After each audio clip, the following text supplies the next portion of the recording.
오늘 실로암이라는 제목으로 말씀 같이 나누도록 하겠습니다. 제가 이전에 있었을 때 저는 교구를 맡았었어요. 교구를 맡아서 이전에 청년 사역을 했지만 청년 사역을 하다가 어른들 사역을 하면서 제가 맡게 된 부서가 있었는데 그 부서가 어떤 부서냐면 국내 선교부를 총 담당을 했었습니다. 이제 그 전에 있었던 교회도 꽤 큰 교회라서 국내 선교를 꽤 많이 담당을 했었어요.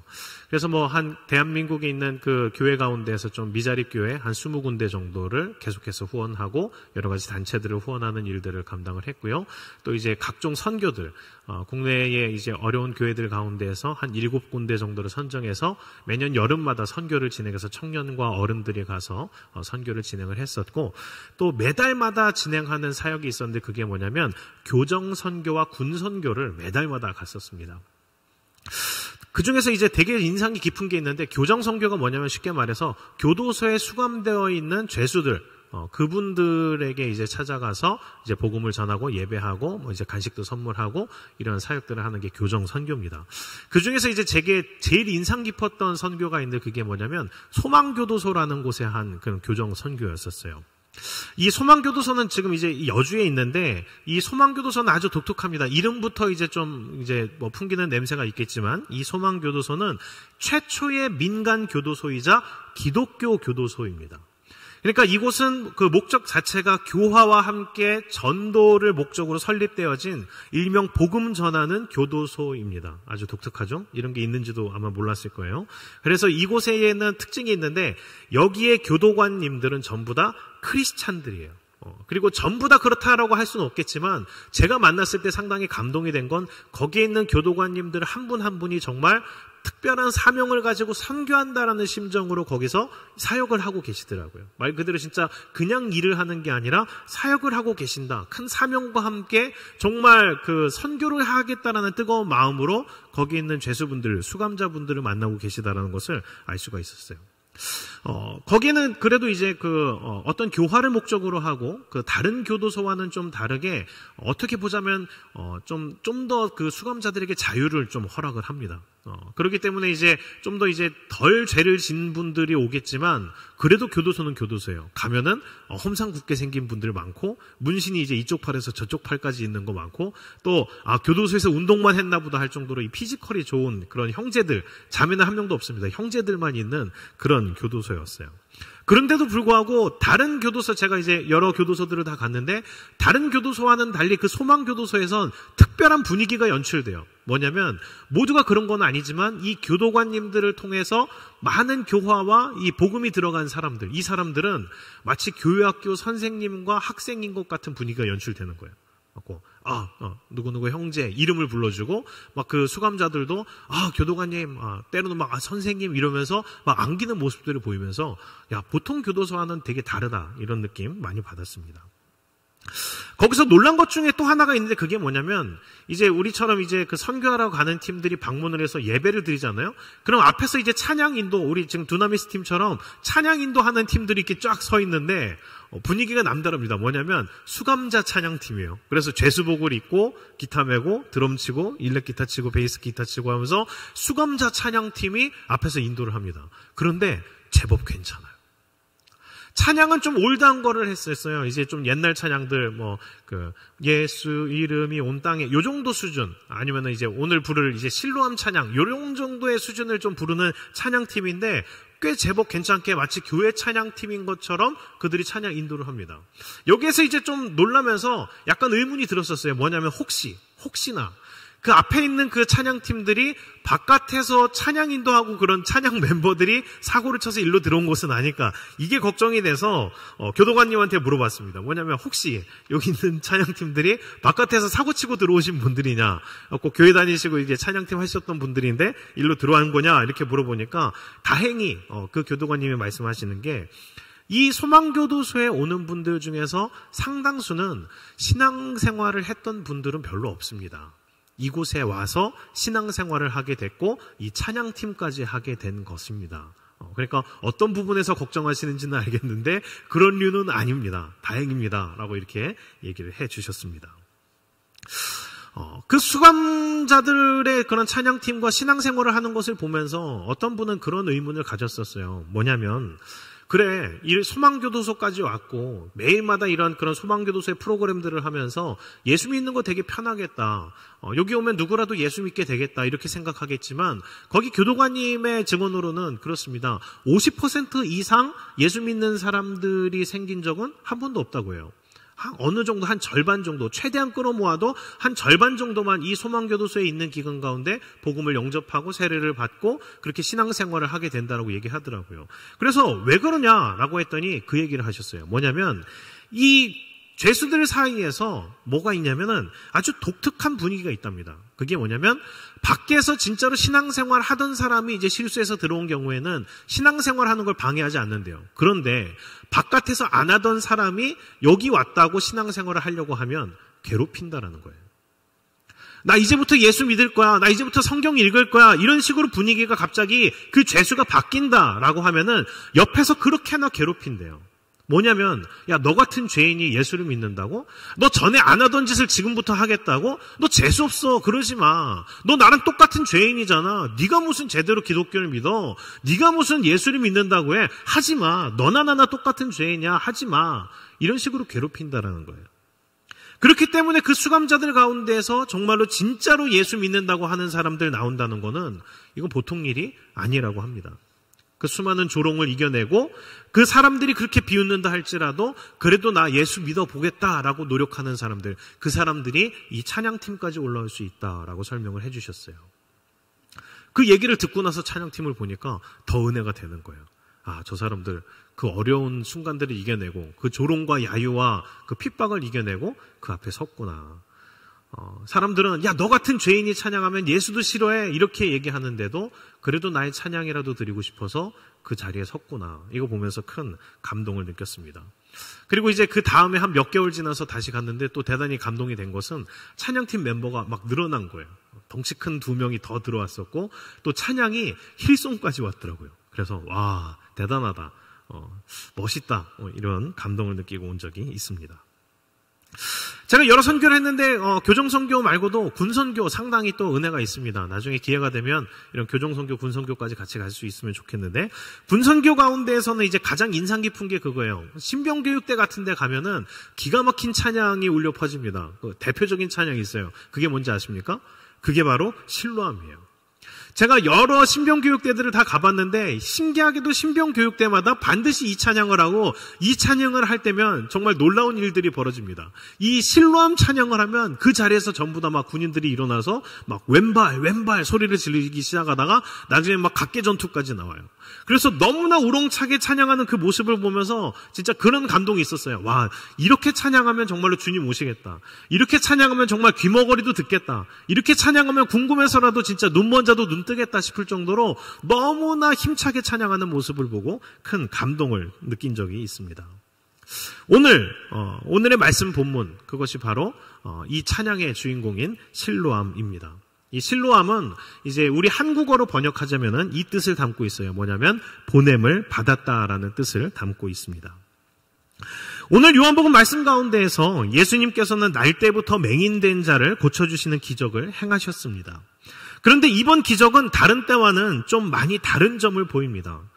도대체 왜 예수님은 그렇게 하셨는지 거기에 대해서 우리는 궁금증을 가져야 되고 질문을 해봐야 됩니다.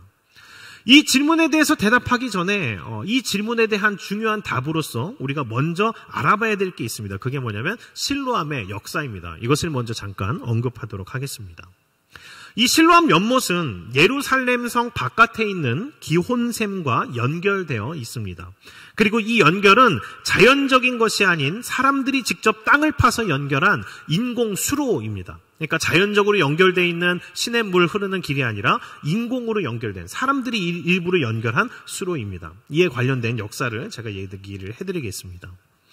이 수로는 BC 700년경에 히스기야 왕이 아수르 왕 사네립의 공격에 대비해서 성 안의 식수를 확보하기 위해서 만든 겁니다. 형태가 약 533m의 구불구불한 형태로 이어진 그러한 긴 터널이고요.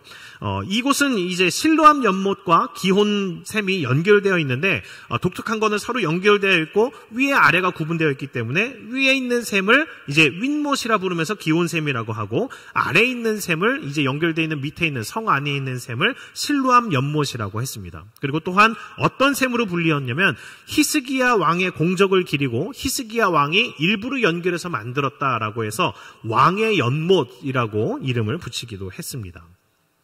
이제 이 상황을 조금 설명하자면 그렇습니다. 히스기야 왕 통치 때에 아수르가 이스라엘을 침략해 왔습니다. 이때 히스기야는 하나님을 의뢰하고 기도하지 않고 자기의 인간적인 방법으로 해결하려고 합니다. 인간적인 생각으로 어떤 문제를 해결하기에 가장 좋아 보이는 것, 그게 뭐가 있을까요? 바로 돈으로 해결을 하려고 했습니다. 그래서 이 히스기야는 그 쳐들어온 아수르 왕 사네립을 감동시킬 만한 돈을 주기로 작정을 합니다. 그래서 어떻게 돈을 준비하냐면 은 300달란트, 300달란트가 어느 정도냐면 10,000kg, 10,000kg입니다. 은 10,000kg과 금 30달란트, 킬로로 따지면 금 1,000kg을 준비를 합니다. 어마어마한 금과 은을 조공으로 바치는 거죠. 그래서 이 조공으로 바치기 위해 어느 정도로 이 사람이 정성을 다했냐면은 성전에 헌금했던 헌금들까지도 전부 다 드리고요. 그리고 성전에 하나님의 영광을 나타내기 위해서 금으로 입혔던 것들을 전부 다 벗겨냅니다. 그래서 성전에 있는 그런 여러 가지 금, 은 도구들을 다 녹이고 성전에 씌웠던 그 모든 도금들까지 다 벗겨서 할 수 있는 모든 돈을 다 갖다가 그 사네립 왕한테 바친 겁니다. 그래서 이걸로 전쟁을 피했으면, 목숨을 살았으면 이렇게 비참한 꼴을 보인 거죠.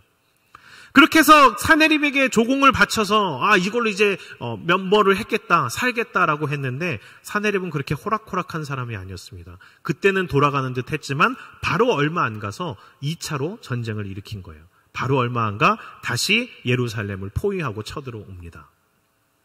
이때 히스기야는 할 수 있는 대로 성을 지키고는 있었지만 큰 문제가 있었습니다. 그게 뭐냐면 성 안에 식수 공급이 끊기게 된 거예요. 그 예루살렘 성 바깥으로 크게 그 사네립 군대가 어마어마하게 그 성을 둘러쌌기 때문에 물을 찾으러 갈 수가 없는 거예요. 그래서 이 히스기야는 어떻게 하느냐? 용사들을 조직합니다. 특공대를 조직합니다. 그래서 비밀스럽게 어떻게 하냐면 시온산 동편 기슭 위에 있는 기혼샘으로 용사들을 보내요. 그리고 예루살렘에서도 이제 작업을 시작하는 거죠. 그래서 어떻게 하느냐? 그 용사들을 보내서 기온샘 쪽에서 예루살렘 쪽으로 지하 수로를 파고요. 그리고 예루살렘에서 기온샘 쪽으로 또 지하 수로를 파는 겁니다. 그렇게 해서 양쪽에서 수로를 파서 가운데에서 만나게 해서 빨리 식수를 공급하기 위한 특공대가 조직돼서 공사를 진행한 겁니다. 이 히스기야의 지하수로는 성경에 단 3구절만 기록되어 있어요. 왕하에 나오는데 단 3구절만 이렇게 적혀 있어서 별로 이렇게 대단해 보이지 않겠지만 직접 가서 보면은 어떻게 이 수로를 연결해냈지, 이것을 어떻게 파냈지 할 정도로 참 대단한 공사입니다. 그 지하수로의 깊이가 약 500여 미터예요. 500여 미터. 그리고 문제는 뭐냐면 지금도 그렇지만 산과 산, 겉으로 드러나 있는 산과 산의 터널을 양쪽에서 뚫어서 가운데서 만나는 것, 이거 보통 과학기술로 되는 게 아닙니다. 보통 어려운 작업이 아닌 거예요. 그런 발달된 어떤 잴 수 있는 것과 GPS와 여러 가지 도구가 있어도 가운데서 딱 만나는 게 쉽지 않은데 아무런 그런 도구 없이 용사들이 사명감만 가지고 곡괭이 들고 가서 그걸 파서 연결을 해낸 거예요. 그러니까 이것이 얼마나 대단한 일이겠습니까? 이 지하수로를 파낸 이 과정들이 어마어마하게 힘든 과정인데 이것을 한 것에 대한 자축이랄까 아니면 이것에 대한 기념을 새기고 싶을까 할까 공식적인 문서가 아니라 이 지하수로 공사를 했었던 사람들 가운데 몇몇 사람들이 남겨놓은 실로암 비문이 고고학적으로 발굴이 되었습니다. 그래서 그 실로암 비문 가운데에서는 이 공사가 어떻게 진행되었는지에 대해서 밝히고 있는데 그 공사는 이렇게 됐었대요. 뭐냐? 우선 첫 번째, 그렇게 공사를 성공해서 실로암을 만들어낸 것은 하나님의 은혜, 기적이었다라고 고백합니다. 그리고 두 번째, 이 공사가 어떻게 진행됐느냐?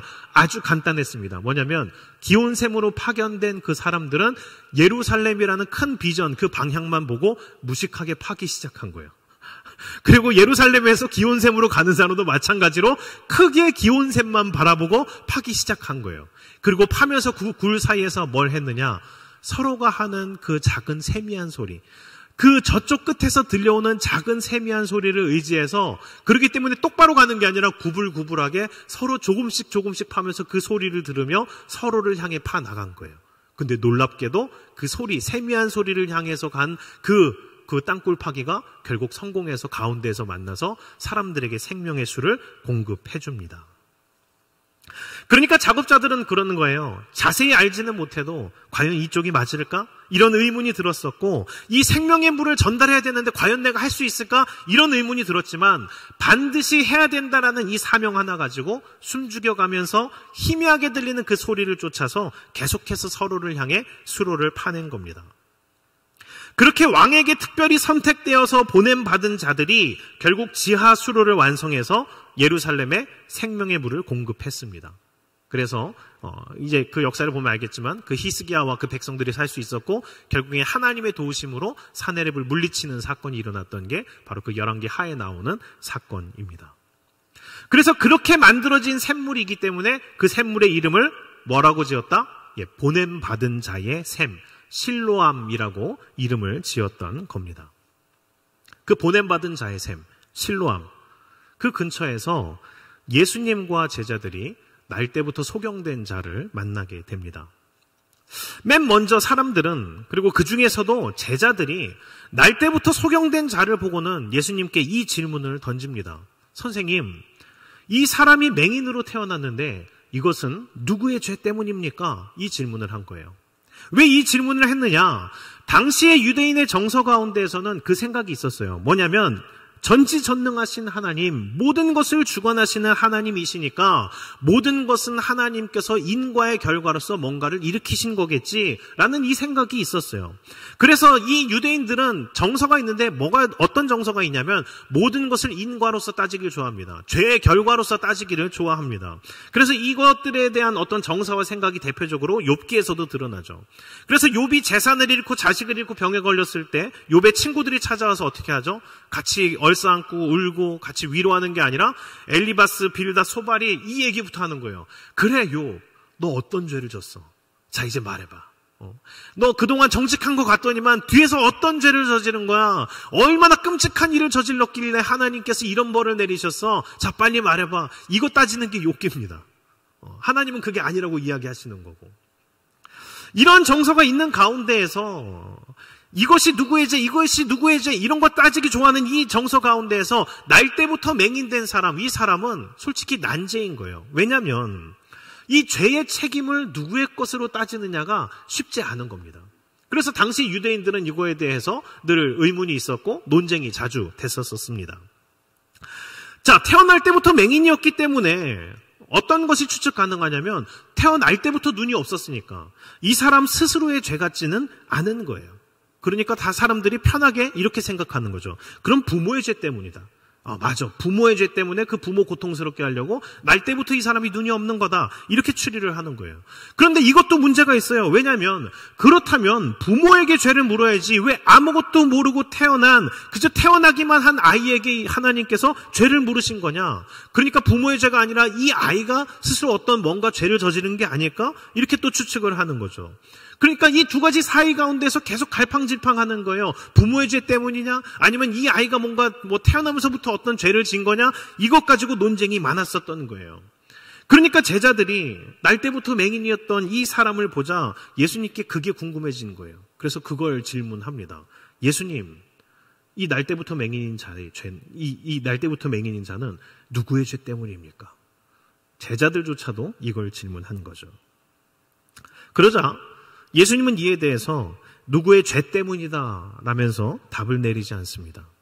죄의 책임을 떠넘기려고 하지 않습니다. 아니면 멀찍이서 손가락질을 하면서 지켜보려고 하지도 않습니다. 예수님은 이 문제에 대해서, 이 맹인의 병과 문제에 대해서 어떻게 접근을 하셨나요?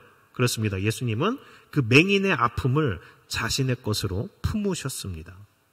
이게 예수님의 답이었고, 그렇기 때문에 예수님은 답을 이렇게 내셨습니다. 무엇이죠? 이제 그에게서 하나님이 하시는 일을 나타낼 것이다.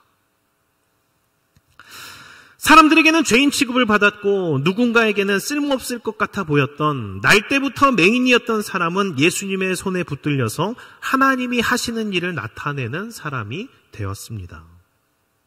이 요한복음 9장 말씀은 묵상할수록 기가 막힙니다. 이 요한복음 9장처럼 하나님이 하시는 일을 잘 나타낸 성경 말씀은 찾아보기가 힘들 정도입니다. 예수님은 보통 때에는 병자들을 그 자리에서 즉시 낫게 하셨습니다. 그리고 예수님은 그럴 만한 능력이 있으신 분이셨습니다. 한 말씀만 하시면은 모든 병자들이 나을 수 있었고, 그냥 눈을 떠라, 일어나라, 걸어가라 이 정도만 하시거나 아니면 그저 손만 대더라도 모든 병이 다 나았었습니다. 그런데 이번엔 좀 많이 이상합니다. 생전 안 하시던 행동을 하신 겁니다. 어떻게 하셨냐? 갑자기 땅에 침을 뱉습니다. 그리고 그 침으로 어떻게 하냐면 진흙 뭉치를 만듭니다. 우리는 한번 생각을 해봐야 됩니다. 침으로 진흙 뭉치를 만들 정도면 얼마나 많은 침을 뱉어야 됐을까요? 이 정도로 안 됩니다. 이렇게 해서 만들어야 겨우 그 진흙 뭉치를 만들 수가 있습니다. 예수님은 그렇게까지 일부러 모든 걸 끌어모아서 진흙 뭉치로 침으로 진흙 뭉치를 만드시고는 어떻게 하는가? 가뜩이나 눈 없고 이제 거지 구걸하는 사람이기 때문에 안 그래도 지저분할 텐데 그 지저분한 거지의 눈을 더 지저분하게 만드십니다. 눈에다가 그 진흙을 침으로 우겨 만든 진흙을 바르시는 겁니다. 그리고는 어떻게 하시느냐? 나아라, 눈을 떠라 이게 아니었습니다. 가서 실로암 못에 가서 씻어라 라고 말씀을 하셨습니다. 우리는 여기서 고개를 갸우뚱해야 됩니다. 도대체 왜요? 예수님 이게 무슨 뜻인가요? 이 예수님의 메시지는 사실 이 답을 예수님께서는 이미 말씀하셔서 알려주셨습니다. 그게 뭐냐면 지금 예수님은 날 때부터 맹인인 이 자를 통해서 하나님의 하시는 일을 나타내고 있는 겁니다.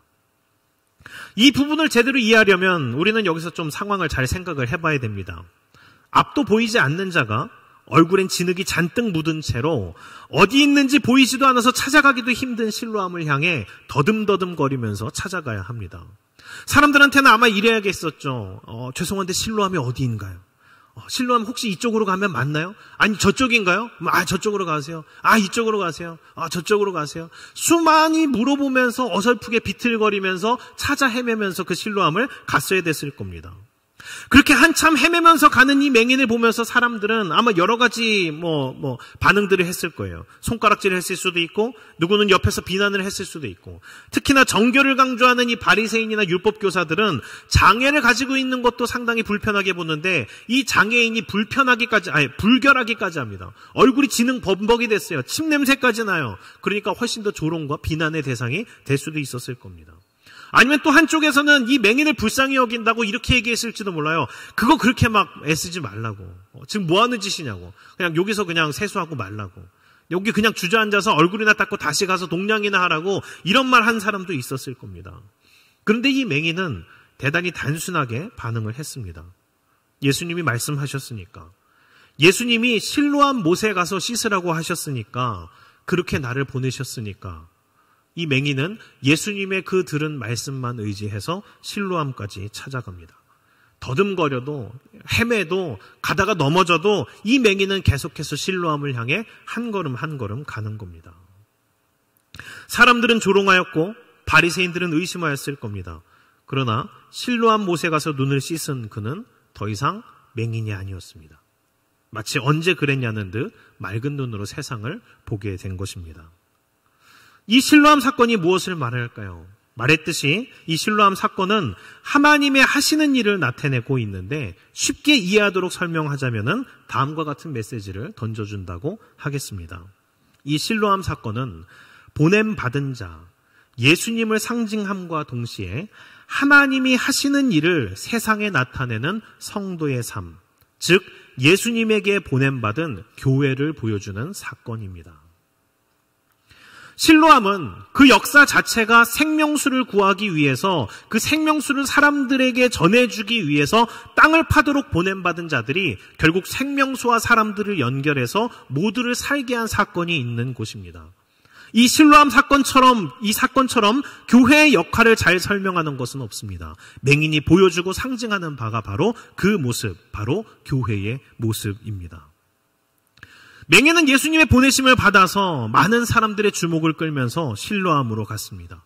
그리고 생명수 되시는 예수님으로 인해서 눈을 뜨게 되는 구원을 받았고, 그것에서 그치는 것이 아니라 방금 전까지도 앞이 안 보여서 한참을 헤매던 거지가 순식간에 눈을 뜨게 되는 구원받은 이 사건을 보게 되면서 그를 조롱하고 주목했던 수많은 사람들에게 예수님이 과연 누구이신지를 증거하게 되었습니다. 그렇게 부족해 보이는 자가, 자격 없는 자가 예수님에게 부름을 받아서 보내어져서 증인으로서의 삶을 살게 된 것, 그것이 바로 이 실로암 사건이고, 이 맹인은 그렇게 보냄받은 교회, 보냄받은 주님의 자녀들, 성도들을 나타내는 것입니다. 그래서 다른 이적과는 다르게 이 요한복음 이 기적의 사건은 여기서 병자가 나은 것으로 끝나지 않습니다. 어떻게 되나요? 바리새인들을 통해서 재판이 일어나게 되죠. 그때 그 재판의 자리에 이 날 때부터 눈이 없었던 사람은 어떤 역할을 하게 됩니까? 증인의 역할을 합니다.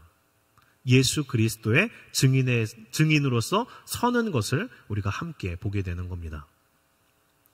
교회가 그렇습니다. 그리고 성도가 그렇습니다. 우리는 맹인과 같이, 날 때부터 맹인과 같이 우린 영적으로 무지한 사람들이었습니다. 그리고 은혜를 받을 만한 자격이 있는 사람들이 아니라 자격 없는 사람들이었습니다. 그러나 예수님께서는 우리를 긍휼히 여기시어서 찾아오셨고, 우리를 택하시고 우리를 세상으로 파송하셨습니다. 파송을 받았지만 우리는 여전히 비틀거리며 더듬거리는 인생의 길을 갑니다. 예수님의 말씀을 의지하면서 살아가지만 여전히 우리 눈에 보이는 현실은 우리 스스로는 그저 맹인의 얼굴 지저분해진 거지일 뿐입니다. 수많은 사람들의 조롱 속에서 포기하고 싶은 마음 굴뚝 같지만 그 길의 끝에 도달하여 만나게 되는 실로암 물, 생명수 되시는 예수님은 그 눈을 뜨게 하십니다. 구원하십니다. 그리고 그 구원은 우리 개인으로 그치는 것이 아니라 우리를 통해서 세상에 증거됩니다. 그렇습니다. 주님은 우리가 대단해서 부르시지 않았습니다. 그저 우리를 불쌍히 여기시고 주님의 손으로 우리를 붙들어 주시는 겁니다. 그리고 단순히 우리를 낫게 하는 데에 그치시려는 것이 아니라 오히려 우리의 부족함을 통해 하나님의 영광이 나타나도록 우리를 보내시기까지 하십니다. 그 가운데 우리는 하나님 앞이 안 보입니다. 어떻게 가야 되죠? 저는 이렇게 부족한데 괜찮을까요? 하나님, 제가 맞게 가고 있는 걸까요? 과연 이 땅굴을 파서 생명수에 연결을 할 수 있을까요? 제가 과연 더듬거리면서 실로암까지는 갈 수 있을까요? 이 의문이 들겠지만 놀랍게도 그 중간중간 하나님께서 인도하시어 그 보이지 않는 곳에 수로를 연결시키시고 그 보이지 않는 곳에 실로암까지 가게 하셔서 결국 눈을 뜨게 하시는 겁니다. 말씀을 정리하겠습니다. 사역자로 살아가면서 사실 저도 종종 그런 느낌을 받을 때가 있습니다. 캄캄하고 막막한 겁니다.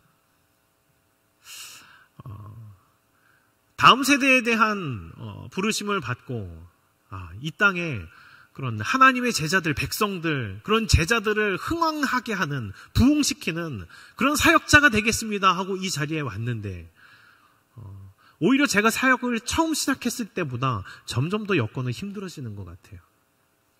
열심히 사역해서 몇몇 제자들을 세우고 리더들을 세웠던 것 같은데 그 가운데에서는 다시금 낙망하여 넘어져서 세상으로 돌아간 사람들도 꽤 있어요. 그 가운데에서 그 의문이 드는 거죠. 하나님, 제가 맞나요? 제가 할 수 있을까요? 갈수록 어려워지는 이 세상 가운데에서 우리가 과연 할 수 있을까요? 하나님 잘못 선택하신 건 아닌가요? 여러 의문이 들 때가 있습니다. 하나님 나라를 이루어가는 데 있어서 사명은 분명히 주어진 것 같은데 지금 한 걸음 한 걸음 내가 가는 그 걸음은 계속해서 위태롭기만 한 것 같아 보여요. 뚜렷하게 보이는 것 없는 것 같고 그냥 사람들의 조롱소리만 더욱 크게 들리는 것 같습니다. 어렸을 적엔 실로암 찬양 가사가 제대로 안 들렸었어요. 그런데 이제 어른이 돼서야 실로암 찬양의 가사가 들리더라고요. 그 실로암 찬양의 가사가 이렇습니다. 제가 한번 읽어드릴게요. 어두운 밤에 캄캄한 밤에 새벽을 찾아 떠난다. 종이 울리고 닭이 울어도 내 눈에는 오직 밤이었어. 이것이 무엇을 말합니까? 이미 종이 울렸어요. 이미 닭이 울었어요. 그 말은 뭐예요? 낮인 거예요. 이미 아침이 찾아왔어요. 새벽이 밝았어요. 그런데 그 보냄을 받은 사람의 눈에는 여전히 밤인 거예요. 캄캄하다라는 거예요. 그러니까 힘들다라는 거예요.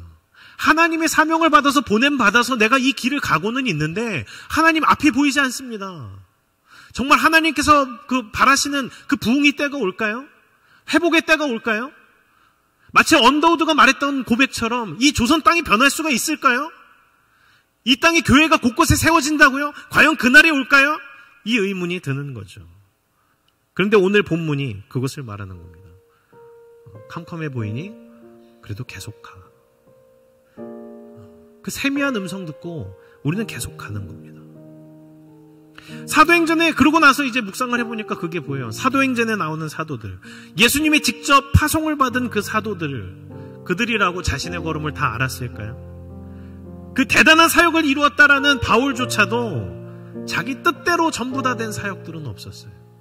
가는 곳마다 매를 맞고 조롱을 받고 40의 감한매를 여러 번을 맞고 강의 위험, 강도의 위험, 산의 위험, 여러 죽을 고비들을 건디면서 나는 이쪽이라고 생각했는데 주님은 또 다른 곳으로 보내시면 그쪽으로 끌려가면서 수없이 방황하는 삶들, 한치 앞을 모르겠는 그런 전도의 삶을 살았었죠.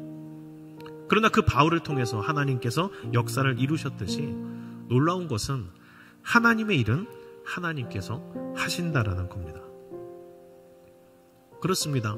하나님의 사역, 하나님의 일, 우리가 힘이 있어서가 아니라, 우리가 어떤 이룰 수 있는 능력이 있어서가 아니라 그냥 보냄 받은 자는 그 사명대로 그냥 보내신 곳으로 가면 되고 나머지 일을 하나님께서 하시더라고요.